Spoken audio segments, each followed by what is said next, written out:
Hello again, I'm Mike Frascona. I hope that thus far you found the Turbo Athletes video series both helpful and entertaining. Remember, the idea behind these videos is to arm you, the parent, with the information that will help maximize your son or daughter's athletic ability. You're going to accomplish this by simply playing some games with them. You're not training them, you're playing with them, but you're playing with a focus. Each day across the United States, you can find scenes just like what you see here. Dozens of young athletes and their parents gathered in a gym to play and watch a game. And while the politically correct thing to say is that we go to the gym to enjoy the company of friends and the entertainment of the game, the truth is that you go to the gym to win. And when your team does win, and when your child does turn in one of those standout performances, the whole day just seems a little bit more satisfying. And hey, there's nothing wrong with that. So on this tape, we will continue to show you many of the great games, drills, and techniques that will help your son or daughter turn in more of those feel-good performances.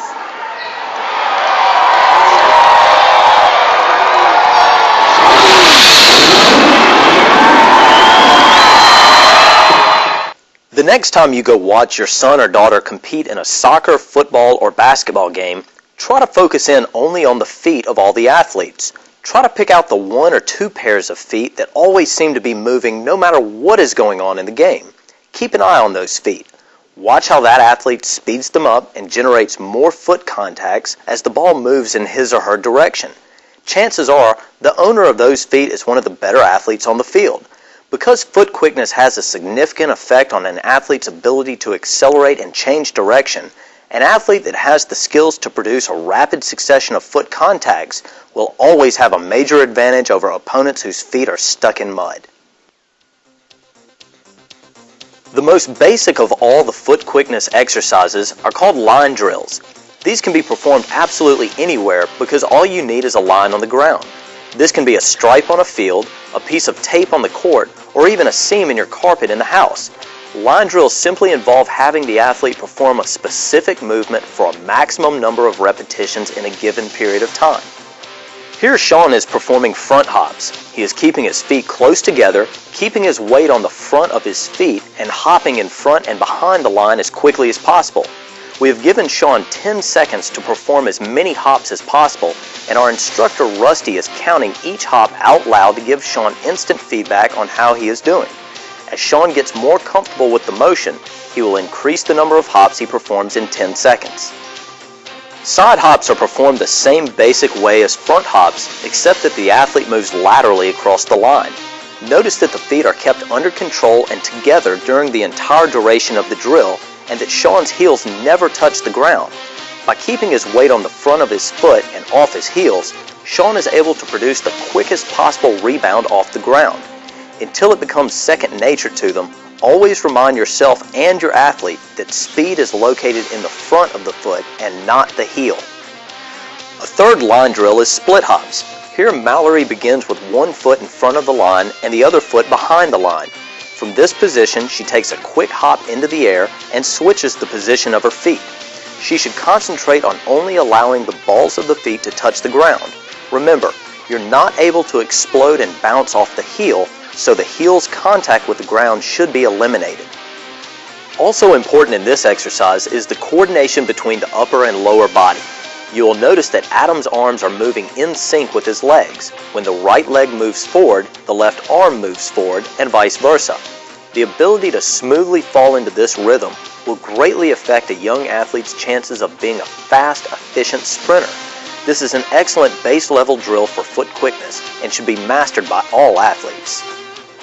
Our fourth and final line drill is the Ali Shuffle.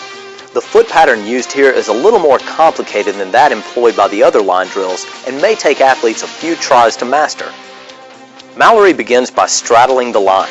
Her first motion is to hop into the air and cross her legs so that one foot lands on either side of the line, here with the right foot in front of the left.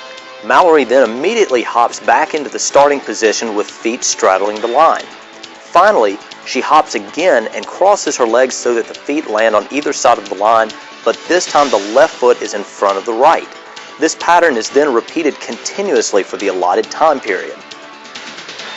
The next 9 exercises we will show you involve what is known as a quick foot ladder. This is our absolute favorite piece of training equipment because it is inexpensive and incredibly versatile. The quick foot ladder is made up of 20 squares that are 18 inches long and 16 inches wide. The advantage of owning a quick foot ladder like we have is that it can be easily picked up and transported. Also, these ladders have rungs that are made out of brightly colored, round, hard plastic dowels. The shape of these rungs gives instant feedback to athletes that place their foot in the wrong spot or when they begin to contact the ground with their heels. The most basic exercise on the quick foot ladder is called 1-foot runs. Here Cody simply runs through the ladder, placing 1 foot in each square. As you watch this, you must be conscious of all the other tips you've learned up to this point. The athlete must not let their heels touch the ground, and they must allow their arms to move in sync with their legs. You must also learn the one all-important rule when using a quick foot ladder. Do the drill correct, even if that means walking through it. Nothing will be accomplished if the athlete runs through the ladder and misses half the holes in an attempt to go fast. Going fast is easy. The hard part is learning the foot patterns and doing them right. So when you have your athlete go through the exercises on the quick foot ladder, stress the importance of not touching the ladder. The goal should be to move through the full length of the ladder and to not disrupt its positioning on the ground. Once an athlete has mastered 1-foot runs, they are ready to move on to 2-foot runs. 2-foot runs are just like the last drill, except that both feet step into every hole. Notice that the same foot is leading into each hole and that the same foot is trailing into each hole. This pattern is more difficult than the last because it requires that more steps be taken and that more body control be used. Also, the relatively quicker steps that are being taken requires that the arms move faster to keep up with the feet. Maintaining this rhythm between the upper and lower body is crucial. Why this is so will be explained later in the section on acceleration. Break runs combine the motions of 1- and 2-foot runs. Here Cody performs 1-foot runs for the first half of the ladder and then quickly switches to the motion of 2-foot runs for the second half. Placing a cone at the halfway mark, as we have done here, will be helpful to the athlete. This drill again targets that important relationship between upper and lower body rhythm. When the athlete switches from the motions of 1-foot runs to that of 2-foot runs, several things happen. First, because 2-foot runs do not involve as much forward momentum as 1-foot runs, the athlete must possess enough body control to slam on the brakes and to keep hitting each hole. Second, because 1-foot runs do not require the feet and arms to turn over as quick as 2-foot runs, the athlete must be able to quickly and smoothly adjust his total body rhythm in order to successfully complete the exercise. When you're watching your child go through this drill, keep an eye on their arms. It is quite common for athletes to use the proper foot patterns in this drill, but at the same time they have stopped moving their arms. The goal is to get them to do both at the same time. Another simple but highly effective drill that can be performed on the ladder is hopscotch. This is a great example of one of those basic skill-developing games that has been lost amidst the whirlwind of new video entertainment and high-speed internet access that is available to young athletes. This exercise teaches correct athletic body positioning and weight distribution. A hop is made with both feet into the first hole and is followed by a hop that places the feet in a straddle position on the second hole. This pattern is then repeated for the full length of the ladder. As the athlete moves through the ladder, they should be in a position where their knees are bent, their back is flat, and their shoulders are over their knees. This is what we refer to as an athletic position. They will find it much easier to hop quickly through the ladder from this position than if they were to maintain an upright posture. Straddle hops are excellent at teaching athletes how to position themselves for defensive play. For this drill, Andre begins in an athletic position with 1 foot in the ladder and 1 foot outside the ladder. The separation of his feet should be slightly wider than shoulder width. From here, Andre hops forward to the next hole and reverses the position of his feet. The goal is to quickly hop through all the holes while maintaining the original starting position of the body. In other words, stay in an athletic position and keep the feet separated at slightly wider than shoulder width. The positioning used in this drill is the exact same as that used by defensive players in most every sport. Defensive players, whether they are shortstops, point guards, or defensive backs, must be able to maintain this position in order to react to the offensive player they are guarding. Straddle hops teaches athletes to hold and control this position. The one thing that can make this exercise even more beneficial to defensive players is performing it backwards. Since defensive play typically involves slowly retreating and giving ground to advancing offensive players, a good defensive player must be able to perform most everything in reverse just as well as they do forwards. Once an athlete has become comfortable with the forward motions of straddle hops, they may turn their back on the ladder and give it a shot in reverse. The lateral run is much like the first drill in this section, except that the athlete is moving sideways. Here Sean is demonstrating a basic lateral run where each foot steps into each hole. The front foot always steps in first and the back foot always trails. Since this drill involves a lateral motion, athletes must be sure to perform equal repetitions to both the right and the left. Like with other ladder drills, it is important to start the foot pattern slow and then gradually increase the speed. Even when an athlete has mastered a pattern, it is helpful for them to use the first few squares to slowly find a rhythm before they step on the gas. The buzzsaw is a great exercise for foot quickness. The pattern of this drill has the athlete step into the first hole of the ladder with his lead foot and then step into the same square with his trail foot. The athlete then quickly steps back out with his lead foot and then with the trail foot. The athlete moves laterally and repeats the pattern on the next hole. As the athlete moves down the ladder, you must make sure that each step has the foot landing either completely in or completely out of the ladder's squares. The arms must again fall into rhythm with the lower body. And, as always, the athlete should strive to be so precise with his steps that the ladder does not move a single inch from its original position. Perfection first, speed second. Our absolute favorite drill on the quick foot ladder is the icky shuffle. This drill closely mimics many of the foot patterns used during competition. It is excellent for rhythm, and after it is learned correctly, it can be done extremely fast. When performing the icky shuffle on the quick foot ladder, the athlete will begin to the left of the first hole in the ladder. The right foot steps laterally into the first hole and is then followed by the left. The right foot then steps out to the right of the first hole. The left foot is quickly lifted off the ground and steps to the second hole of the ladder. The right foot quickly follows and the process is repeated. This is definitely a drill that should be learned by walking through the ladder first. As the athlete learns the drill by walking, they will begin to hear that their feet make a nice rhythmic cadence as they hit the ground. Once the athlete understands what the drill sounds like when it is being performed correctly, they simply need to concentrate on speeding up the sound of their feet. The main mistake you can help keep your child aware of is that their feet never cross when performing this drill. It's actually very simple. Both feet pass through the squares, but only one foot is allowed to contact outside the ladder on either side. Once your child learns this pattern, they will find that blazing speed can be easily achieved with just a little bit of practice. Okay, once your athlete masters the icky shuffle and is confident that they have conquered the quick foot ladder, that's when we knock them back down to earth and start showing them the harder patterns. The one Sean is demonstrating here is again the icky shuffle, except that it is being done laterally. The lateral icky shuffle is one of the harder quick foot ladder drills to master. In fact, we have some college and pro athletes that still can't do it yet. But we also have several young athletes that started learning how to do it when they were only 8 or 9 years old. Now as junior high athletes, these kids are blazing through all kinds of drills on the ladder, and they're also blazing through their competition on the field. The next family of foot quickness drills are those performed with a low obstacle. The obstacle can be like the sturdy 10-inch box Cody is using here, the aerobics bench Jake is using in this demonstration, or any similar object you may be able to find. While many of these patterns are like the ones already demonstrated, the added difficulty is that the athlete is performing on multiple levels rather than just on the ground. This first exercise is very similar to the line drill split hops that we demonstrated just a minute ago. The athlete starts with one foot on the box, one foot on the ground, and the arms appropriately staggered with the legs. Next, the athlete quickly reverses the position of both the feet and the arms and then quickly repeats.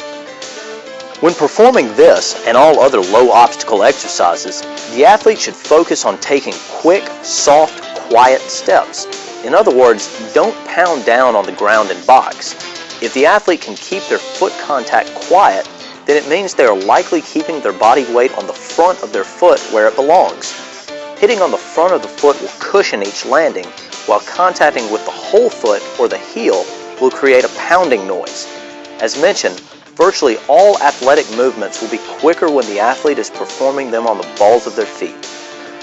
Lateral split hops are performed much the same way as the last exercise, except that the athlete moves laterally. In the starting position, the athlete begins with the obstacle located to his right and his right foot on top of the obstacle. The athlete then hops laterally over the obstacle and lands with his right foot on the ground and the left foot on top of the obstacle. The goal is for the athlete to immediately get back into the air after each landing and to produce as many foot contacts as possible. The lateral motion of this drill is similar to the motion the athlete uses to stop and change direction when performing the eye test shown in video 1. By isolating this specific motion, you are able to positively affect such things as your child's ability to move laterally, their ability to change direction, and their time in the eye test. The final low obstacle drill we will demonstrate is the icky shuffle. While most of the low obstacle drills up to this point have involved quick hopping motions, this drill requires the athlete to take short, rapid steps and focuses on making the foot pop off the ground upon contact. The athlete again starts with the obstacle located to his right. The exercise begins by stepping up the right foot and then following with the left foot. This places the athlete standing on top of the obstacle. The athlete now steps down with the right foot on the right side of the obstacle, lifts the left foot off the obstacle, and then puts the left foot right back down. The right foot then steps back next to the left, which again places the athlete in a position on top of the obstacle. This pattern of steps is then repeated to the left side. The quick pop of the foot off the ground and the obstacle, which can be seen when an athlete performs the drill correctly, is an important skill leading to the development of cat-like quickness. For an athlete to move fast in any situation, they must be able to minimize the amount of time their feet stay on the ground. In watching Cody demonstrate this drill, it is clear that he possesses some very quick feet. And if you could watch him play in one of his football games, it would also be clear that he is a very good athlete.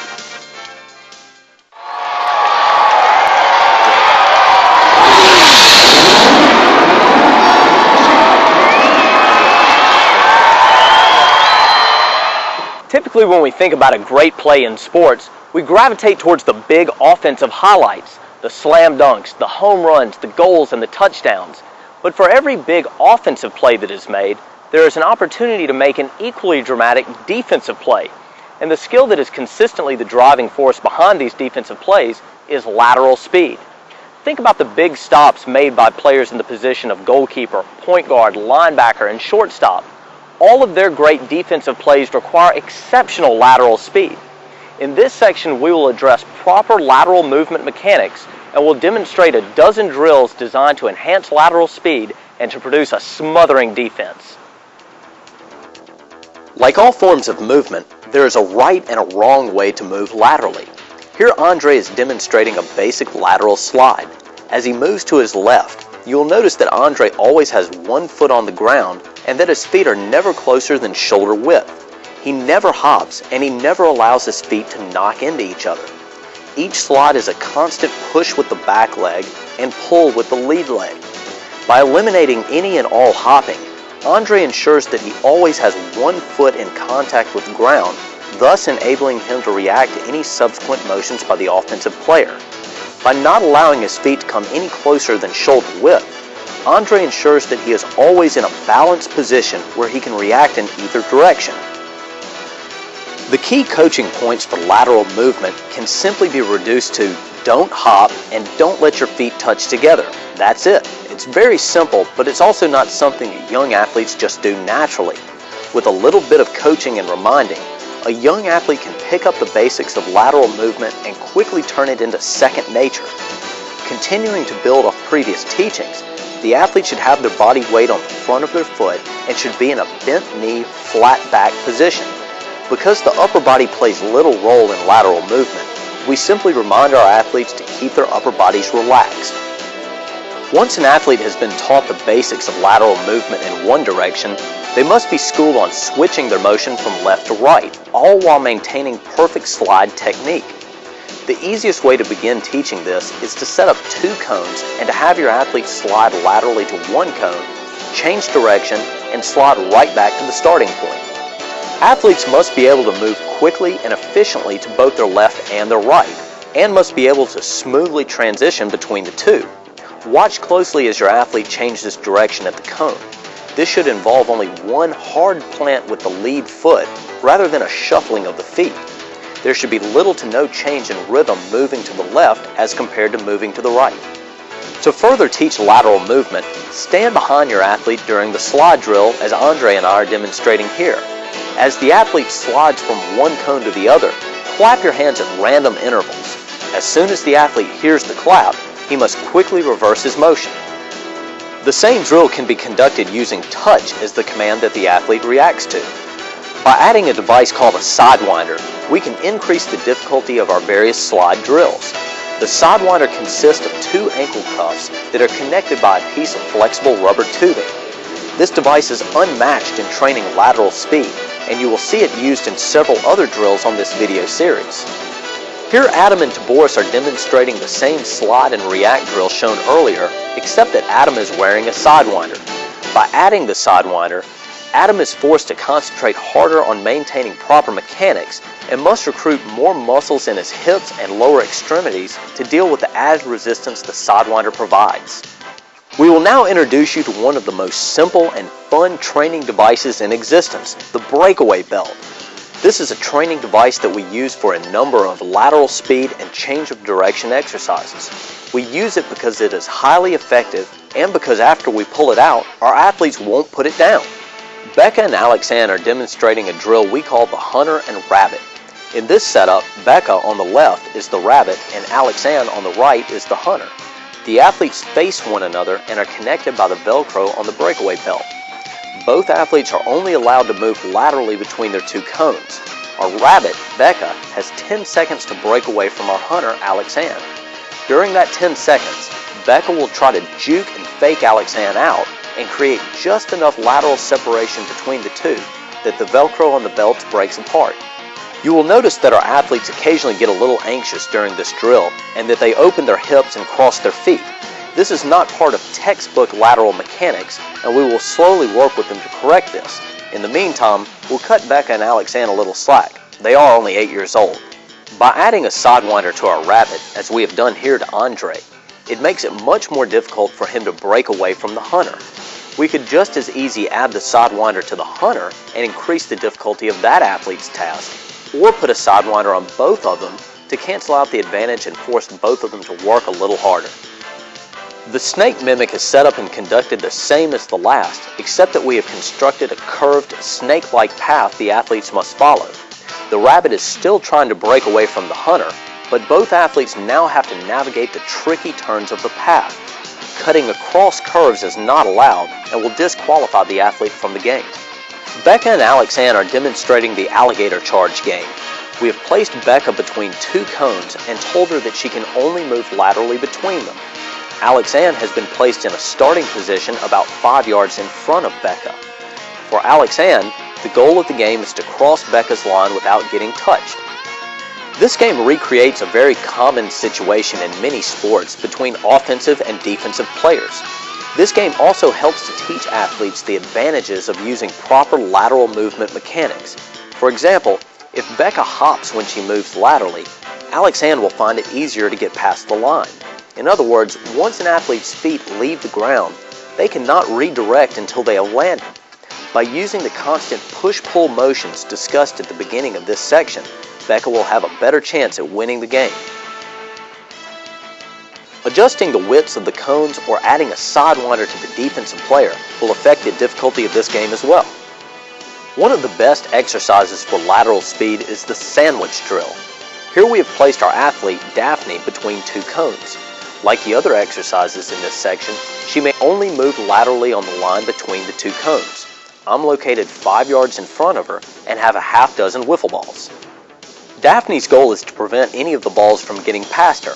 She must quickly react laterally to the balls as they are thrown and then bat them down with both hands. We instruct our athletes to hit the balls with both hands so they can't reach way out to the side with one arm rather than move their whole body. You will notice that Daphne has very little time in between each throw, and that after each throw she is attempting to move back towards the center of the line to ensure she is in the best possible position to react to the next throw. Once again, by placing a sidewinder on Daphne, we can make the game more difficult. The game stays the same, but the added resistance makes it harder for her lower body to keep up with the reaction signals being sent by her eyes and her mind. Like the others, this exercise may be done on a variety of surfaces with athletes of almost any age from most any sport. Here Ruffin is going through the same exercise in a racquetball court. In fact, it's an excellent idea to have athletes train on a variety of surfaces rather than only the one on which they compete. Another one of our favorite training tools is called a Viper. A Viper is composed of a waist belt, which goes on the athlete, an 8-foot flexible rubber tube, and a safety handle for the coach. While we have been using the sidewinder to apply resistance to an athlete's lower body, we use the Viper to resist the athlete's entire body. By using the Viper in our sandwich drill, we create some unique training conditions. In this setup, Rusty assists in anchoring the free end of the Viper's flexicord. As Ruffin moves away from Rusty, he must move through the resistance of the flexicord. But as Ruffin moves for balls towards Rusty, the stored tension on the flexicord actually assists him in the movement, pulling him to the ball. This is a great example of quick contrast training where the athlete experiences a sudden change from resistance to assistance. This type of training teaches athletes to perform under a variety of quickly changing conditions. This final version of the sandwich drill places the athlete in a position facing a wall. The instructor throws the balls at the wall, and the athlete must react to them as they come shooting from his blind spot. This version can continue to progress by adding a sidewinder or Viper.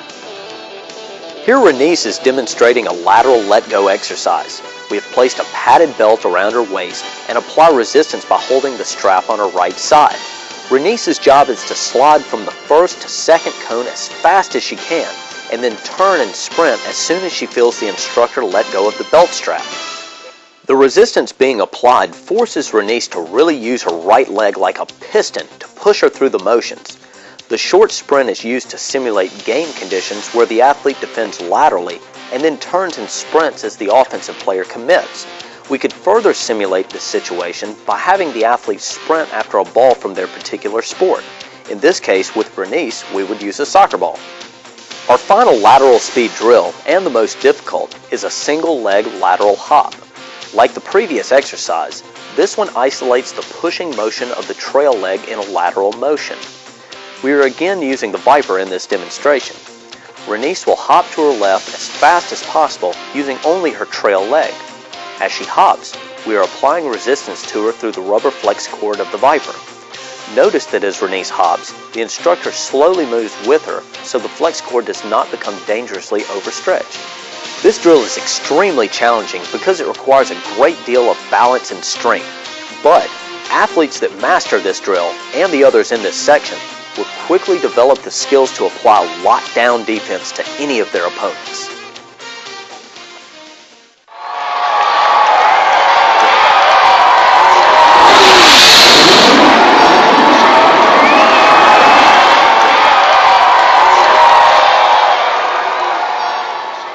I can get from here to there faster than you. This is what success in most sports boils down to, regardless of whether we're considering a tailback in football who's sweeping around the end or a baseball player who's trying to beat out an infield hit. The most basic component for success in any sport is the ability to beat your opponent to a specific spot on the field or court. The skill that allows an athlete to win these little battles is known as acceleration. Athletes use acceleration when they cover distances up to about 20 yards long. Any distance longer than 20 yards gets into another skill known as top speed, which will be covered in the next section. Because the majority of crucial plays made in team sports all take place within about 20 yards or less, we consider the skill of acceleration to be the most important weapon an athlete can take into competition. The goal of the training presented on the Turbo Athletes video series is to teach an athlete to accelerate as quickly as possible and then recover fast enough so they can do it over and over again. To improve an athlete's acceleration, the first area we attack is their upper body. Athletes that learn to use proper upper body sprint mechanics will tap into a tremendous source of explosive speed. When addressing upper body mechanics, we emphasize 2 points. First, the elbow must be kept in a 90-degree bend or an L position. As the arm fires forwards and backwards, it never opens or closes from this L position. All movement originates from rotation at the shoulder. You will notice that Renice is using tech bands on her arms to help her concentrate on her mechanics. The tech bands, which are in fact just fat rubber bands, will remain in place as long as her arms stay bent at 90 degrees. If she were to deviate from this positioning, the tech bands would pop off and immediately alert her to her error. Second, the most important motion the arm goes through during sprinting is not the forward swing, but rather the backwards thrust of the elbow. We refer to this as the hammer and nail concept. Athletes should visualize their elbow to be a hammer that drives backwards and upwards to pound a nail into a board. Oftentimes we have a partner offer their hands as targets for the athlete to pound into. This gives the athlete immediate feedback on the placement of their elbows and on the force they are generating. Incorrect use of the upper body during sprinting is a very common problem among athletes of all ages. A young athlete that is able to learn the use of proper mechanics will reap significant and immediate long-term benefits. Once an athlete has become comfortable with the hammer and nail drill, we then have them perform an exercise called pause runs. As mentioned previously, rhythm and synchronization between the upper and lower body is of utmost importance for swift, explosive sprinting. In this exercise, Renice simply jogs in place and uses correct upper body mechanics. As her left elbow fires backwards, her left knee fires forward. This is the rhythm that must be maintained at all times when sprinting. Any deviation is inefficient and incorrect. At random intervals, I am giving Renice a stop command. On this command, she must pause and demonstrate that she is using proper positioning and synchronization between her upper and lower body, and that she is balanced enough to hold it. This exercise forces the athlete to be acutely aware of their technique at all times. It is very challenging for beginners and is a great teaching tool. As an athlete accelerates out of a stop position, they must get as much of their body weight projected forward as quickly as possible. This is also known as a sprinter's lean. To help our athletes get used to running with a slight forward lean, we have them perform Frankenstein runs. Frankenstein runs simply involve having the athlete sprint 10 to 20 yards with their arms extended as far in front as possible. We instruct them to keep their hands even with their eyes and to keep their arms from bouncing around. By extending their arms, the athletes are pulled into just the right amount of forward lean. Drop starts is a drill that further teaches an athlete to run with a slight forward lean and to quickly synchronize the upper and lower body. To begin this drill, we place the athlete with feet together in a perfectly upright position. The instructor then places his hands on the athlete's chest or shoulders and supports the athlete as he leans forward to about a 45-degree angle. The athlete must keep a straight line from his heels to the top of his head at all times and may not bend at the waist. The instructor will say, "Ready," and then may drop the athlete at any time. The athlete then quickly accelerates out for about 10 yards.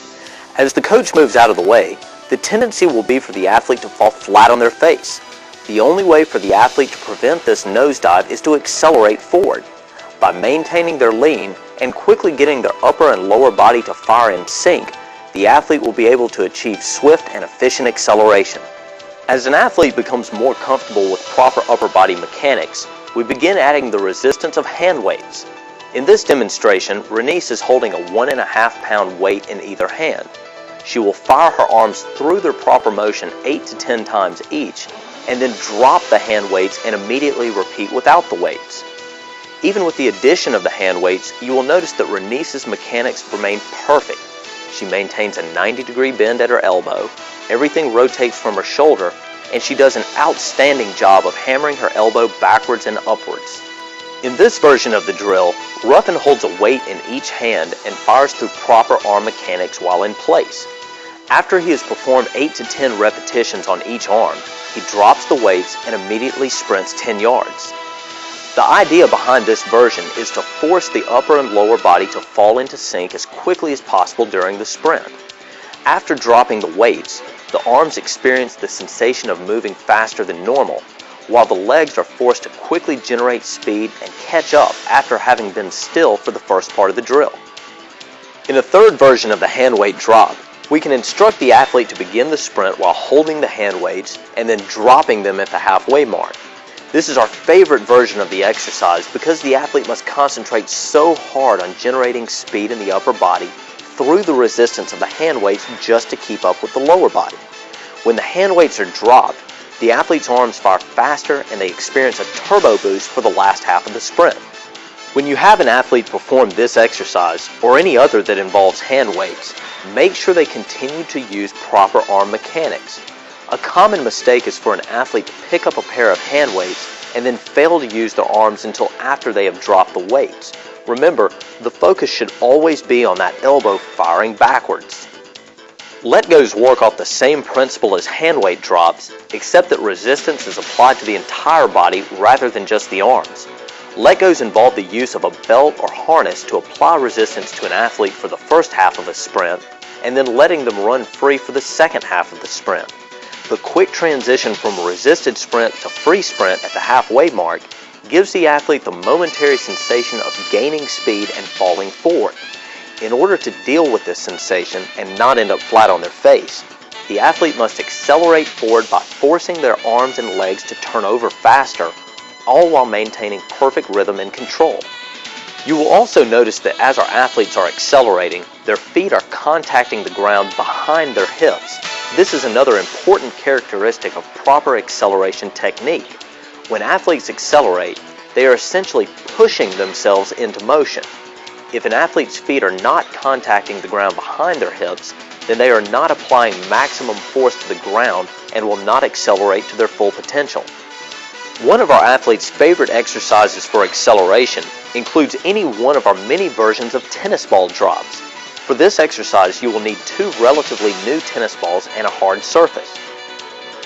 We begin by placing Dalton on a starting line and then placing our instructor Rusty approximately 6 feet in front.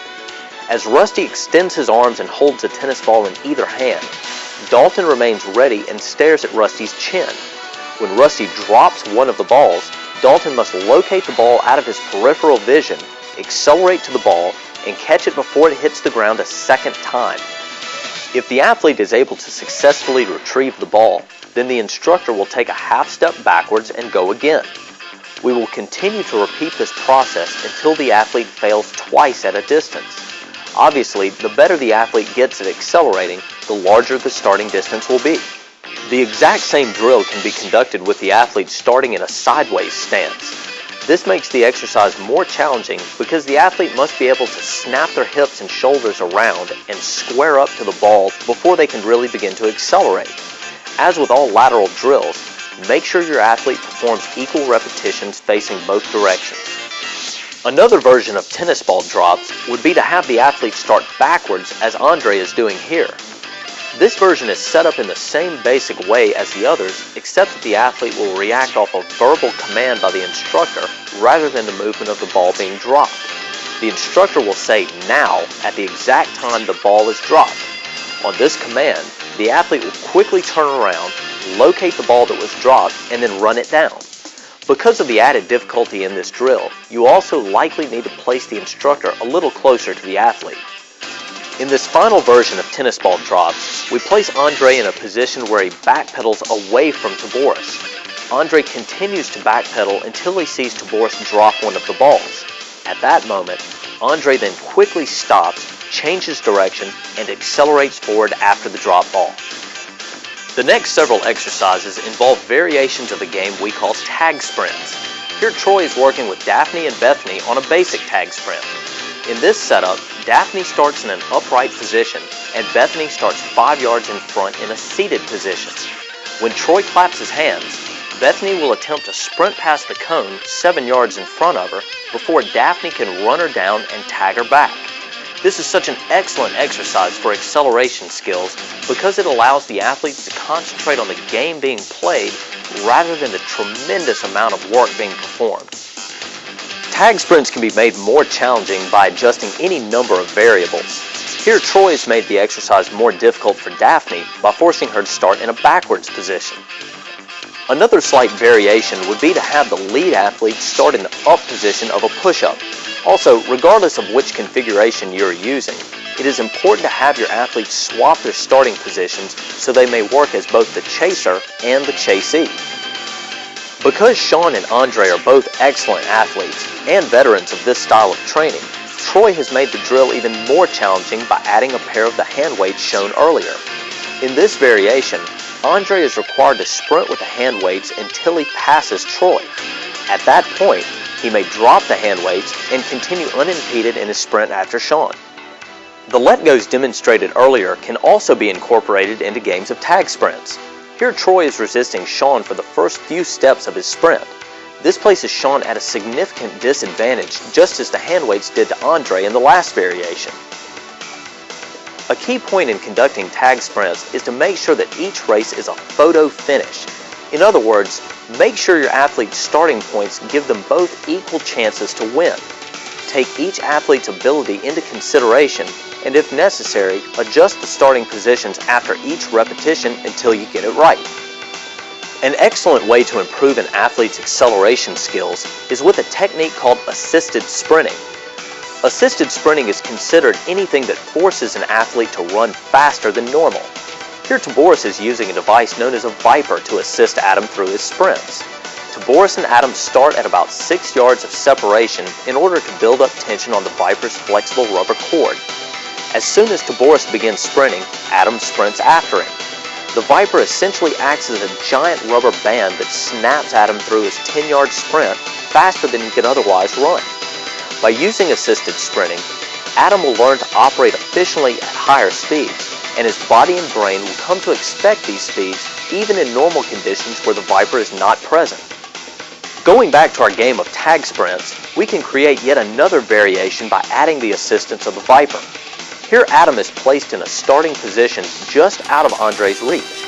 As soon as Taboris yells "Go!", Adam uses the advantage of the Viper's assistance to try to sprint past the finish line before Andre can make the tag.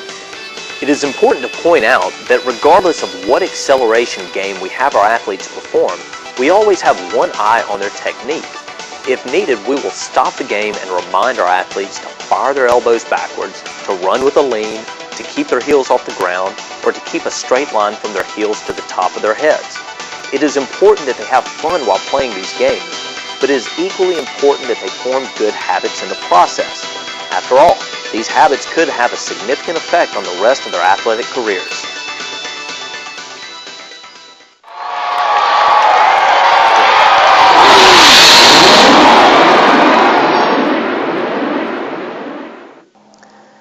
An athlete sprinting at top speed can be compared to a car that is in its highest gear and has the gas pedal pushed all the way to the floor. The car is traveling as fast as it can, as efficiently as it can.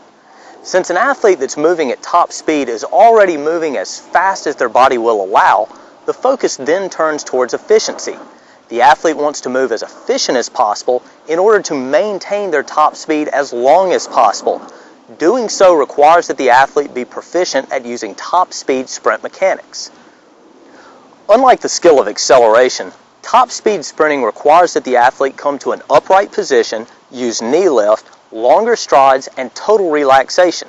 But the biggest difference between acceleration and top speed mechanics is where the athlete's foot strikes the ground in relation to their hips. During the acceleration phase, the athlete's foot strikes the ground behind their hips and pushes the athlete forward. During top speed, the foot lands directly under the hips and pulls the athlete forward. It's like driving a rear-wheel drive car through the first phase of a sprint and then switching to a front-wheel drive car through the final phase of the sprint. The exercises in this section will help young athletes make this advanced concept seem second nature. The old coaching adage, "get your knees up when you run," actually applies here in the top speed section. To help develop knee drive and lift, we have placed Cody against a fence and asked him to keep a straight line from his heels to the top of his head.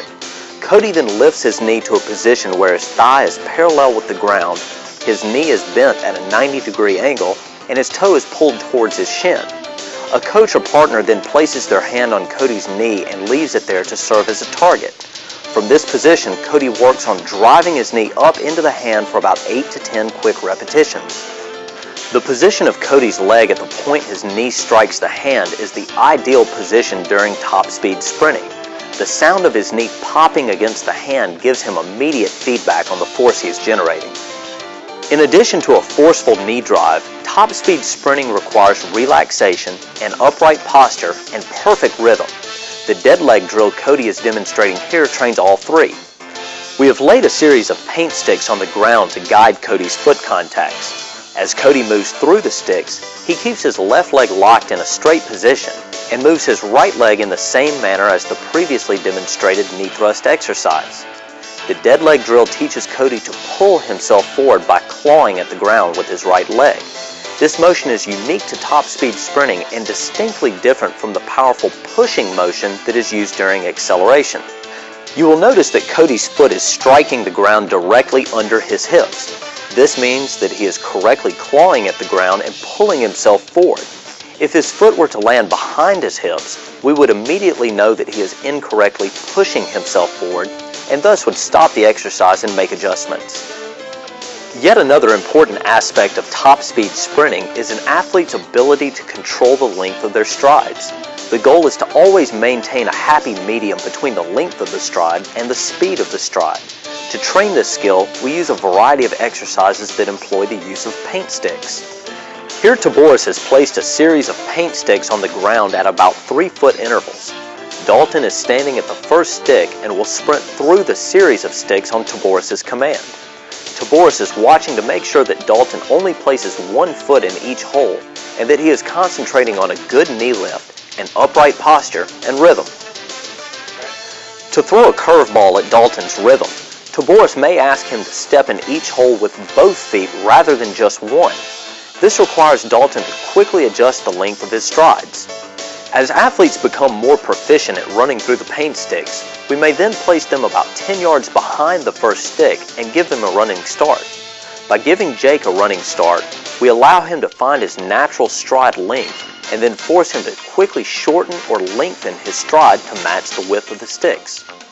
To make this even more difficult, we could adjust the width of the sticks or could have Jake make both feet step in each hole as demonstrated here. In the final variation of paint stick drills, we have placed the sticks at random intervals for Andre. By using this configuration, we force Andre to constantly adjust his stride length throughout the entire sprint.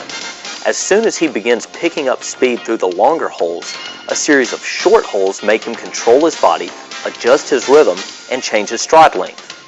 The most difficult version of this exercise is to use random spacing with the sticks, have the athlete take a 10-yard lead-in sprint, and have the athlete make both feet contact in each hole.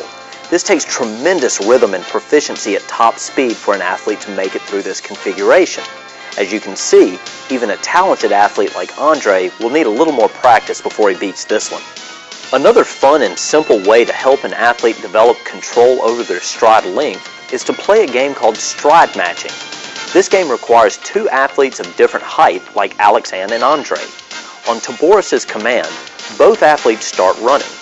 In this demonstration, Andre is the lead athlete and jogs at his normal pace.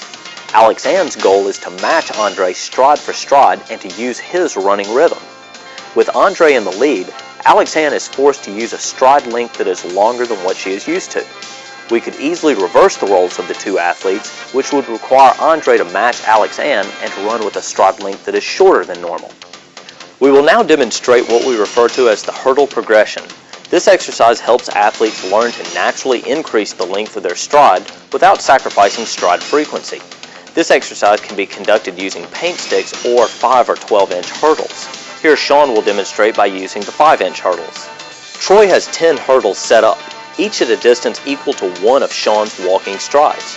Troy has asked Sean to run through the hurdles placing both feet in each hole. This requires Sean to use proper knee lift and means that he will lead over each hurdle with the same foot. In this particular demonstration, Sean will always be leading with his right foot. You will notice that Sean is maintaining a nice, relaxed, upright posture and that his strides are short and quick. As we have Sean progress to the next level of this exercise, the ideal will be to increase the length of his strides without sacrificing quickness. In level 2 of the hurdle progression exercise, Troy has adjusted the last 6 hurdles to double their original spacing, or a distance equal to 2 of Sean's walking strides. Sean runs through the hurdles just the same as before, except that he must make a transition from short, quick strides in the first 3 holes to medium-length quick strides in the final holes. Just as before, Sean must lead through the entire progression with the same leg. In the third and final level of this exercise, Troy has adjusted the final 3 hurdles to double their spacing from level 2. The spacing of these hurdles is now equal to 4 of Sean's walking strides. As Sean runs through this hurdle configuration, he will first encounter 3 small holes, followed by 3 medium holes, followed by 3 long holes. The gradual increase in stride length mimics the stride pattern Sean will use when he sprints from a stop position towards top speed in one of his football or baseball games. Like in many of the other exercises in the Turbo Athletes video series, resistance can be used to train top speed as well.